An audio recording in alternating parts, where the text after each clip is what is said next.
20 years ago today, evil showed its terrible face in Kenya and in Tanzania. In the middle of a busy Friday morning, al-Qaeda terrorists exploded bombs outside the US embassies here in Nairobi and in Dar es Salaam. Their horrific attack killed close to 250 people and injured nearly 5,000.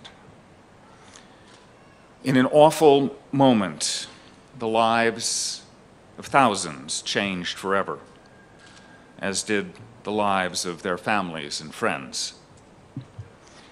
Today, we remember and mourn those who were killed, and we stand with all who were injured or touched by this brutal attack. As many of you know, my wife Lori and I were in Kenya and assigned to the US Embassy when the bomb blast occurred. We saw personally the trauma and the tragedy of that day and its aftermath.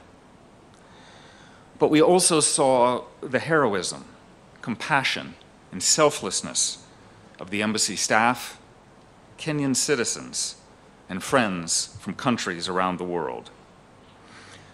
Our embassy staff and many Kenyans who were nearby that tragic morning responded to the attack with immense personal courage.